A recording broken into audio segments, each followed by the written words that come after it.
Sudah, Pak. Oke. Nah, jadi saya melanjutkan apa yang sudah disampaikan Pak Hairul kemarin, yaitu tentang fokus untuk kompetensi pengadaan, terutama yang terkait dengan CPSP ya, sertifikat procurement spesialis atau ahli pengadaan.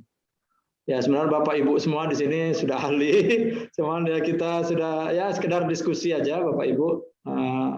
Mudah-mudahan bagi yang mau mengambil sertifikasi nanti bisa lebih banyak lagi kumpulan-kumpulan penjelasannya nanti seandainya ditanya sama tim penguji, ya enggak, itu yang terpenting, sehingga pada saat dilakukan asesmen nanti mudah-mudahan lancar dan bisa langsung mendapatkan sertifikat kompetensi, ya enggak. Nah kemarin sudah dibahas sama Pak Hairul ya, yaitu tentang ya strategic procurement, kemudian juga sudah dibahas Pak Hairul tentang lingkungan pengadaan, sudah dibahas juga menyusun rencana menyusun rencana teknik sini kita hari ini. Yang kemarin sudah dibahas Pak Hairul itu organisasi dan lingkungan ya, kemarin yang sudah dibahas sama Pak Hairul. Nah saya pagi ini kebetulan kita pagi ini, kemudian besok lagi Pak Hairul, kemudian hari ke-6, 7 lagi insya Allah saya ditugaskan lagi untuk memandu diskusinya. Nah, untuk hari ini kita rencananya menyusun rencana teknis dan juga terkait dengan ruang lingkup dan anggaran, sebenarnya ini yang akan kita sedikit diskusikan pagi ini. Ya. Nah, baik Bapak Ibu mungkin sudah baca itu namanya di agendanya. Agenda kita sebenarnya hari ini itu bagaimana kita menyusun kebutuhan dan anggaran dan juga menyusun spesifikasi teknis, sebenarnya ini yang akan kita diskusikan. Nah, tapi sebelum itu saya pengen mengajak Bapak Ibu lagi untuk mengingat ini ya, mengingat tentang ruang lingkup pengadaan ini sebab ini yang harus selalu kita ingat-ingat kalau kita berada dalam katakan ini lingkungan pengadaan barang dan jasa, yaitu proses ini yang harus selalu kita ingat, yaitu sebenarnya proses pengadaan itu sendiri dimulai dari tentu ada masa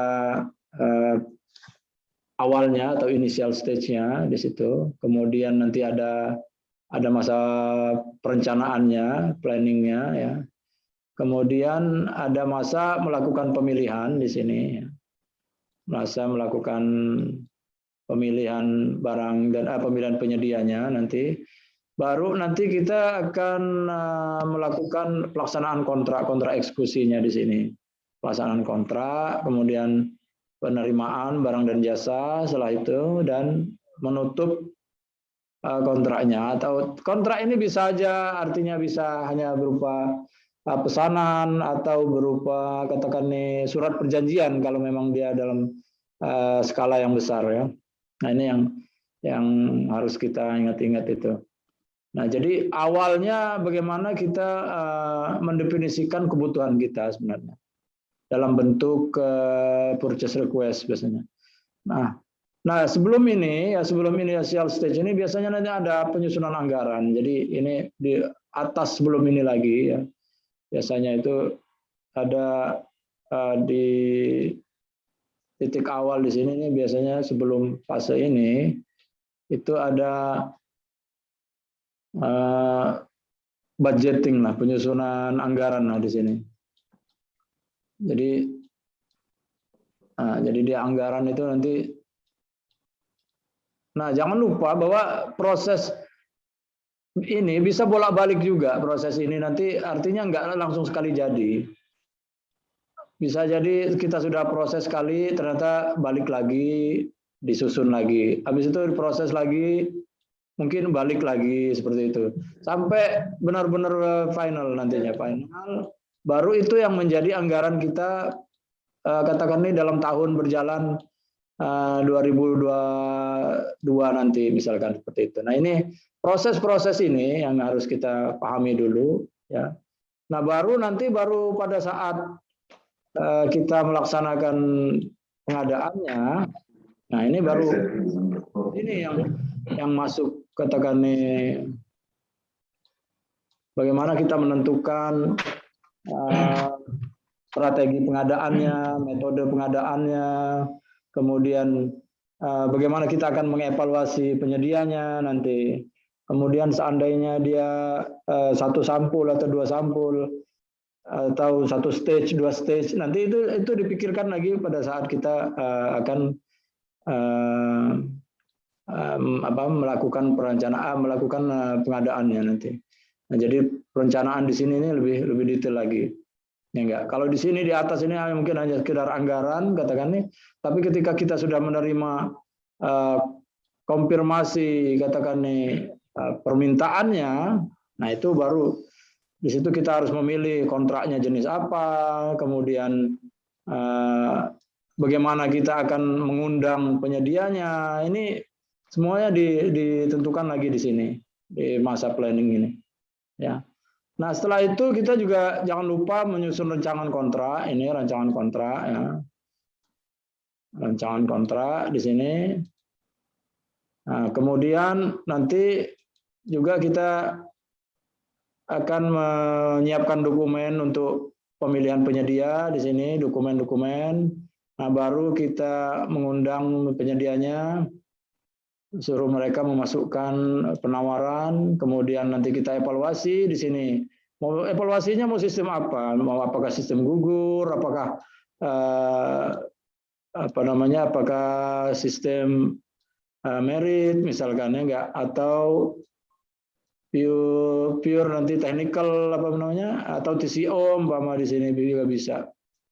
Nah lalu kita adakan juga negosiasi nanti, umpama kalau memang tidak memenuhi syarat-syarat umum dan syarat-syarat khusus atau masalah harga.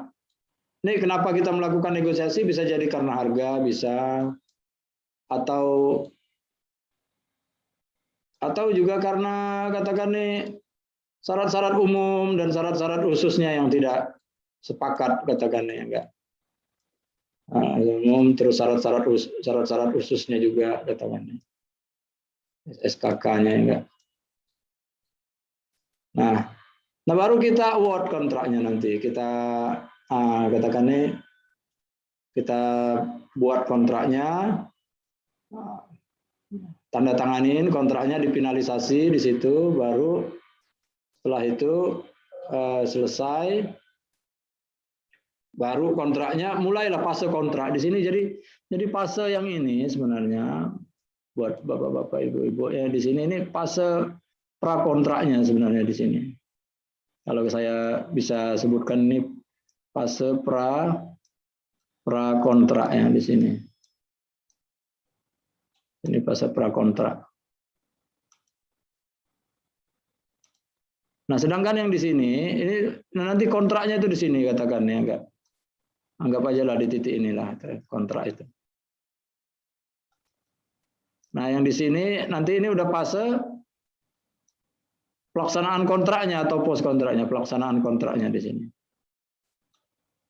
Nah, jelas ya Bapak Ibu ya. Jadi kita ada gambaran pelaksanaan kontraknya di situ ya. Ya. Nah, jadi ini dulu konsep yang harus kita katakan, ingat-ingat selalu bahwa ketika katakan nih siklus kontrak ini sudah kita pahami. Nah, baru di sini nanti mulai katakan nih kita berpikir kembali, katakan nih bagaimana kita menyusun anggarannya, bagaimana kita menyusun spek teknisnya. bagaimana nanti kita men-shortlist atau mengevaluasi penyedianya sehingga nanti kita ketemu daftar penyedia mampunya nanti. Nah, karena inilah proses yang akan menentukan. Nah, jangan lupa bahwa ini proses adalah repetisi. Artinya berulang, proses ini berulang. Berulang artinya sampai kita benar-benar yakin lah katakannya bahwa apa yang akan kita lakukan pengadaannya itu sempurna lah seperti itu. Nah, jangan lupa juga nanti ketika kontrak eksekusi, ya, ketika eksekusi kontrak di sini, ini ada juga nanti fase perencanaan juga. Perencanaan apa? Perencanaan untuk pelaksanaan kontrak. Jadi di sini nanti setelah Bapak tanda tanganin kontrak, itu ada fase perencanaan juga, tapi perencanaannya itu perencanaan pelaksanaan. Jadi perencanaan untuk mengeksekusi apa namanya? Mengeksekusi kontraknya. Ya. Pelaksanaan. Jadi perencanaan pelaksanaan itu ada di setelah Bapak tanda tangani kontrak. Nah, tapi jangan salah, itu dari posisi kalau kita sebagai penyedia. Ya, kalau kita sebagai organisasi pengadaan, tentu kita tidak akan merencanakan lagi pelaksanaan kontraknya karena itu adalah beban dari kontraktornya. Nah, tapi kalau kita nih di sisi kontraktor, ya kita harus paham bahwa kontrak yang kita dapat dari, katakan nih, umpama saya dapat kontrak dari salah satu institusi lah, entah itu Kementerian A misalkan. Nah, kalau saya sebagai kontraktor, maka saya akan melakukan, katakan nih, perencanaan untuk apa? Untuk mengeksekusi pekerjaannya atau mengeksekusi kontraknya. Ya, jadi ketika kita melihat gambar ini, kita harus berpikir dari dua sisi, bukan hanya dari sisi kita sebagai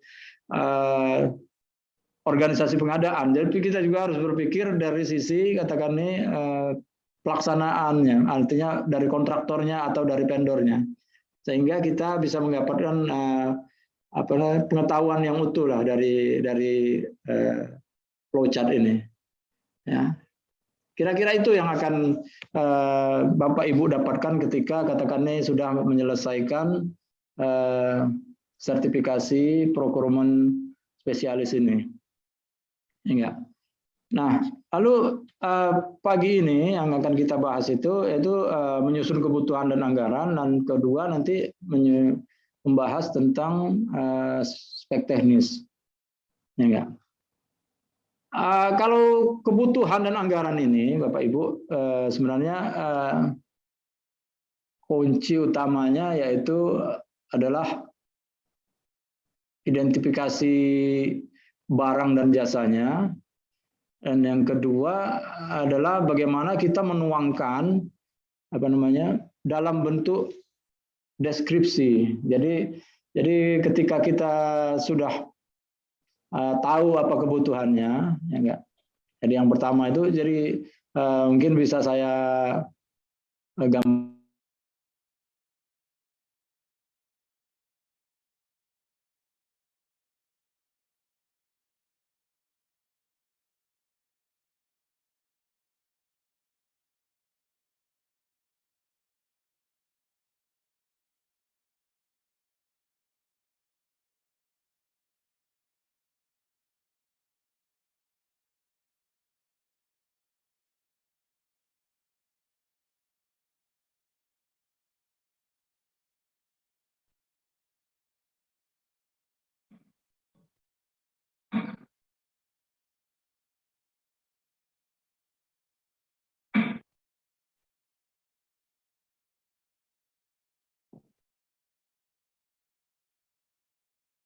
Atau capital investment.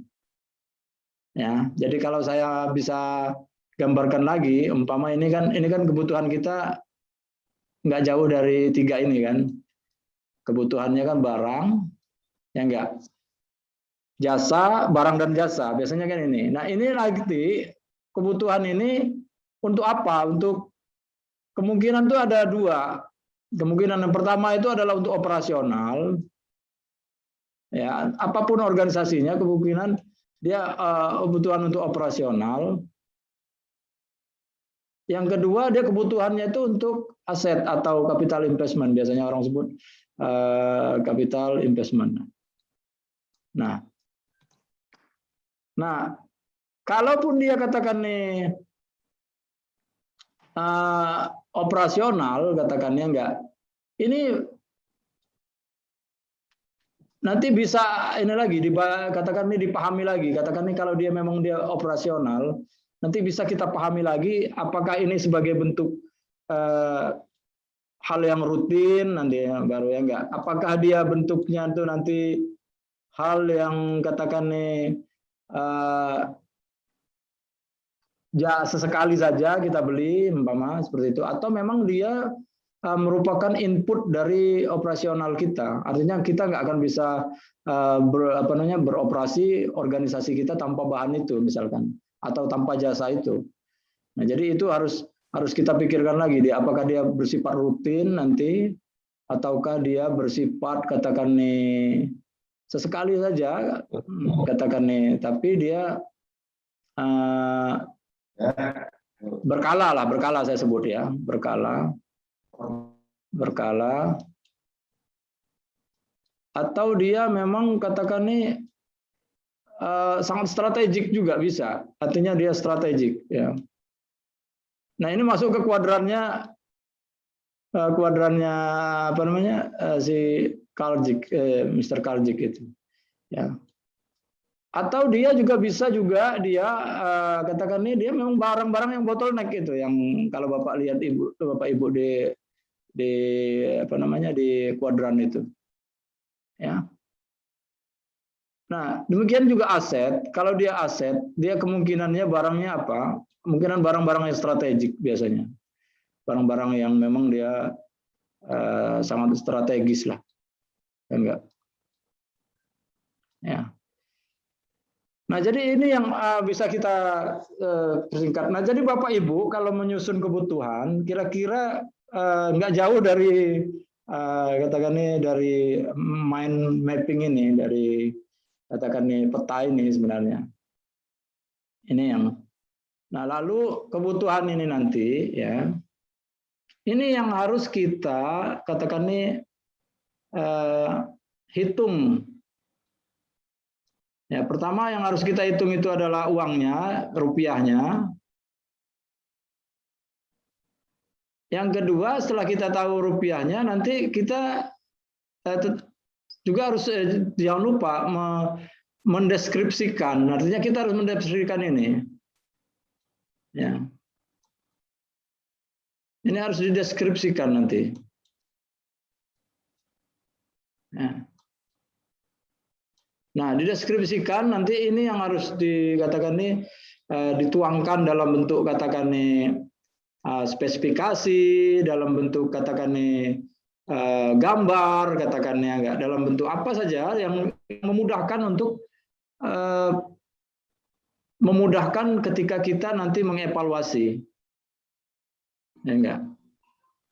Ini tujuannya nanti evaluasinya nanti. Ya enggak. Nah. Jadi itu yang bisa kita pahami dulu secara garis besarnya. Nah nanti baru kita lihat apa sih katakan jenis kebutuhan itu, lalu apa spesifikasi barang jasa, bagaimana kita menentukan spek kuantitas, lalu bagaimana kita membuat spek kalau dia barang dan jasa yang gabungan seperti itu. Ya, Bapak Ibu sekalian. Ini yang bisa kita apa namanya share dulu sebelum saya masuk lagi ke slide-slide berikutnya. Nah, sampai sini masih ada yang mengganjal atau belum dipahami, Bapak Ibu? Silakan kalau ada yang mau ditambahkan atau mau dikomentari atau mau didiskusikan.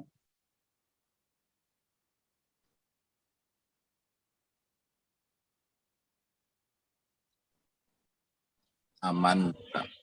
Aman Pak Alvin sudah ini nih, sudah sudah jelas, sudah melotok ini kalau masalah ini. Aman ngebayangin ya Pak, bayangin negosiasinya. Kalau itu Pak, inilah setelah selesai dulu lah proses ini, negosiasi. Ya Pak, siap. Oke, clear ya.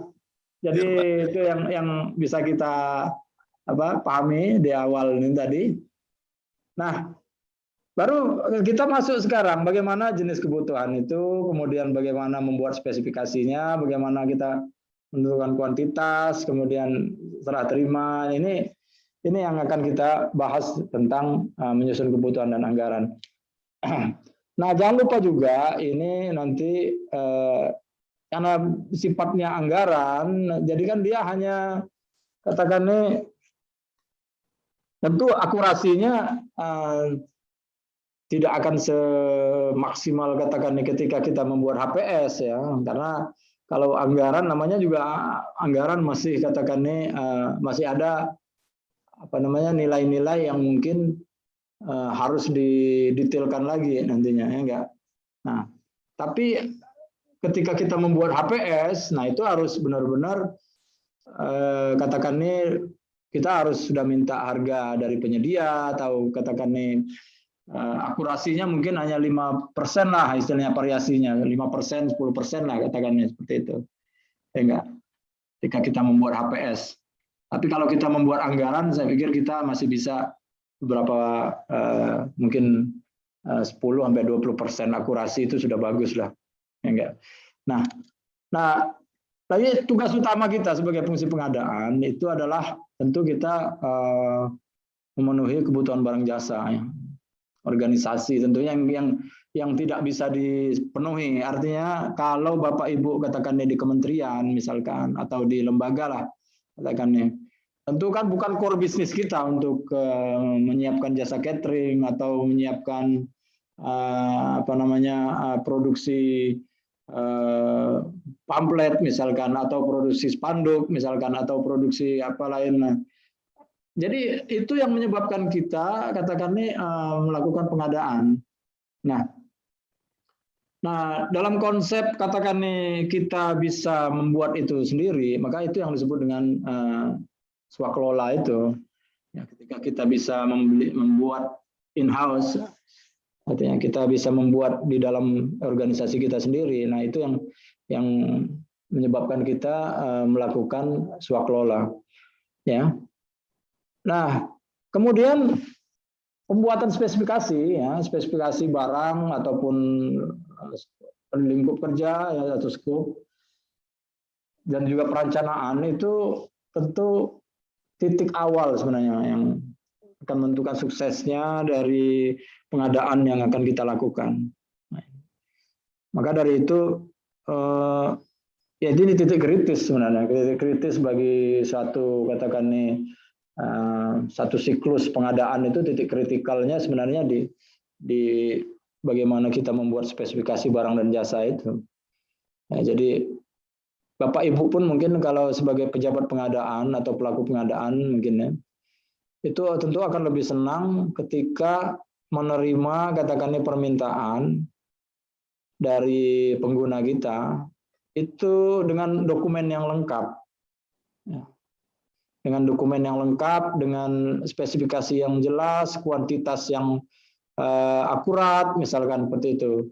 Lingkup kerja juga hampir menyeluruh dari A to Z-nya dia misalkan.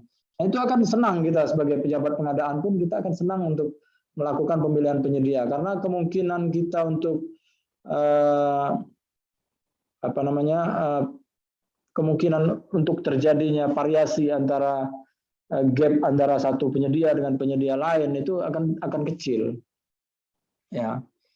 Bayangin kalau Bapak Ibu punya dokumen katakan pengadaan yang tidak komplit. Itu interpretasi dari penyedia A mungkin dengan penyedia B dengan penyedia C katakan berbeda-beda sehingga nanti gap penawarannya itu antara satu dengan yang lainnya itu akan besar. Sehingga menyulitkan Bapak Ibu ketika mengevaluasinya dan memberikan award-nya nanti, memberikan rekomendasi untuk penunjukan pemenang. Ya, nah ini konsep yang harus kita pahami yang sebagai, katakan nih Bapak Ibu mengundang, katakan yang satu komplit, katakan ini ada 2 paket lah, paket A, ini paket B. Yang ini komplit, katakan nih dokumennya, mulai dari katakan nih, mulai dari spesifikasi barangnya, mulai dari kapan jadwalnya, kemudian katakan nih kriteria penyelenggaraannya apa, seperti itu. Semuanya komplit. Sehingga katakan nih gap ini nanti gap penawaran itu akan tipis ya antara penyedia 1 2 3 katakan nih. Mungkin katakan nih tidak terlalu besar katakan nih. Mungkin ini nawarin 100, yang ini nawarin katakan nih 95 misalkan. Ya enggak. Yang satu misalkan 98 misalkan. Nah, ini akan memudahkan katakan nih Bapak Ibu juga ketika melakukan proses keseluruhan cycle-nya itu. Nah, tapi bayangkan kalau ini enggak komplit misalnya. Ini tidak komplit katakan nih. Ya enggak. Ini akan gap-nya besar, atau enggak? Gap-nya besar sehingga apa? Bisa jadi gap-nya sendiri dengan HPS-nya nanti tinggi, misalkan.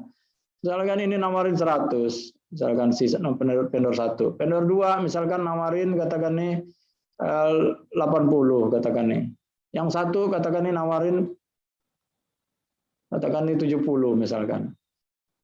Tahu satu lagi nawarin katakan ini 120 misalkan. Karena interpretasinya dia beda-beda terhadap dokumen tadi. Ya enggak. Vendor 1 mungkin dia melihat ini sesuatu yang sangat beresiko misalkan. Vendor 4 juga demikian misalkan. Dia melihat ini sangat beresiko katakan nih. Ada hal-hal yang dia tidak tahu. Sehingga dia akan kasih harga tinggi misalkan. Demikian juga, misalkan vendor yang satunya nomor 3, misal penyedia yang nomor 3, mungkin dia tidak tahu sehingga ya sudahlah tawarin murah saja misalkan. Ya. Nah ini akibatnya ini hanya salah satu impact ketika kita mendapatkan penawaran yang tidak dengan spesifikasi atau kebutuhan barang jasanya tidak komplit. Itu impact-nya terhadap katakan organisasi. Belum lagi ini impact ini terhadap HPS kita. Misalkan, ya enggak. Atau ini impact-nya lagi terhadap katakan nih efisiensi organisasi lah misalkan. Kalau dia misalkan mau mau saving misalkan, ya enggak. Belum lagi mungkin secara quality mungkin kan ini. Jadi hal-hal seperti ini ya Bapak Ibu, kenapa sangat kritikal, katakan kenapa sangat kritikal ketika kita menerima dokumen itu komplit atau tidaknya. Di titik ini, di titik awal ini. Ya. Ini baru saya bicara ketika ini pemilihan penyedia. Bagaimana nanti impact-nya ini ketika ini terus dilakukan dan kontraknya ditandatanganin, umpama. Dan impact besarnya nanti apa? Mungkin apa? Ada variasi kontrak, ada dispute di situ, misalkan variasi, dispute, katakan nih. Belum lagi ada katakan nih mungkin kegagalan, misalkan segala macam nanti problemnya itu.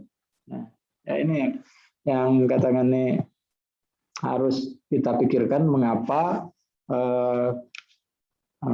menyusun katakan spesifikasi, membuat katakan lingkup kerja, buat perencanaan itu sangat menentukan dalam proses pengadaan barang dan jasa. Ya. Nah, tapi kuncinya ya agar kita tahu aja bahwa untuk memudahkan kita bahwa dalam membentuk spesifikasi tadi ya berarti ada hal-hal yang harus kita tanya, ada hal kita pertanyakan mendasar. Ya enggak. Jadi dari apa yang kita lihat tadi impact-nya, sebenarnya lalu kita bisa bertanya sebenarnya ketika kita membuat spesifikasi itu, ya pertanyaan-pertanyaan dasarnya ya ini, apa sebenarnya kebutuhan kita? Ini harus kita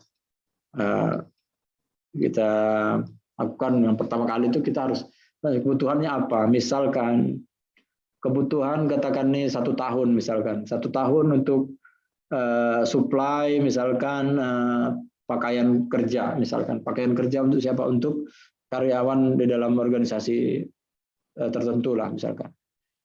Nah, dalam skop pakaian setahun ini bagaimana nanti operasional delivery-nya misalnya, operasional serah terimanya misalkan. Ini harus dijelaskan juga, belum lagi masalah ukuran misalkan. Misalkan ada ukurannya berapa misalkan. Ini variasinya nanti banyak misalkan. Kadang-kadang pria katakan ya, ada wanita katakan, kemudian belum lagi mungkin kalau dia mau dispekkan seperti apa misalkan. Nah, kemudian seberapa besar kebutuhannya? Ini apakah untuk 1 tahun ini boleh katakan misalkan sepanjang tahun terus-menerus, atau dibatasi katakan ini kebutuhan pengadaannya itu misalkan dibatasi saja misalkan di awal semester pertama misalkan. Ini harus dijelas juga. Nah, kemudian kapan dibutuhkan misalkan. Ini apakah pada saat katakan nih orang baru masuk kerja misalkan, ataukah juga termasuk karyawan-karyawan yang lama katakan nih boleh katakan nih menerima katakan nih seragam baru misalkan. Nah, kemudian di mana harus diserahkan, diserah terima lokasikan? Apakah ke kantor ataukah ke katakan nih ke tempat tinggal masing-masing? Ini juga harus dispesifikasikan dengan jelas. Nah, kalaupun dia katakan nih diserahkan ke individual masing-masing, misalkan ini metode pengangkutannya, metode serah terimanya nanti seperti apa. Nah, kalau dia seandainya supply-nya banyak, nanti bagaimana kita melakukan uji kualitas dari kontrak katakan nih seragam yang kita bikin misalnya seperti itu. Nah, ini semua yang harus kita pikirkan ketika kita membuat spesifikasi untuk barang dan jasa, Bapak Ibu. Ya. Nah, ini masih terus katakan nih impact lagi. Jadi saya sudah singgung tadi apa yang ditimbulkan kalau seandainya spesifikasi itu nggak jelas tadi enggak. Nah, dalam konteks kita sebagai katakan nih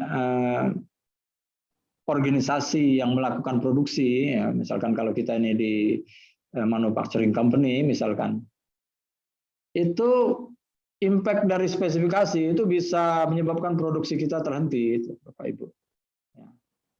Nah, tapi kalau dalam konteks kita ini sebagai organisasi, sebagai pelayan publik, ya misalkan kita ini di pemerintahan, misalkan di organisasi A, misalkan, ya bisa saja karena katakan nih kesalahan supply barang itu menyebabkan pelayanan kita terhenti. Ya, misalkan kita harus menyediakan katakan nih kartu lah misalkan. Nah, kalau bahan kartu yang kita supply tadi misalkan tidak sesuai dengan spesifikasi, mungkin itu akan menyebabkan katakan nih proses mesinnya katakan nih, kalau dia otomatis misalkan untuk memprint misalkan itu bisa terhenti misalkan seperti itu. Atau bahan bakunya sendiri memang tidak terpakai. Kenapa? Karena tidak cocok dengan mesin yang kita punya misalkan. Belum lagi kalau dia yang kaitannya dengan substansi, ya substansi material misalkan untuk chemical atau dia untuk bahan makanan, itu kalau tidak sesuai maka efeknya nanti adalah ke output produksi kita, ya enggak? Ya, belum lagi kalau katakan itu menyebabkan kerusakan peralatan, misalkan permesinan kita rusak karena katakan salah supply input barangnya, ya, seperti itu. Ya, ya ini yang katakan menyebabkan pentingnya kita mendefinisikan spesifikasi dan juga ruang lingkup, Bapak Ibu. Ya. Nah, lalu jenis kebutuhan apa saja yang dapat kita spesifikasikan? Ya.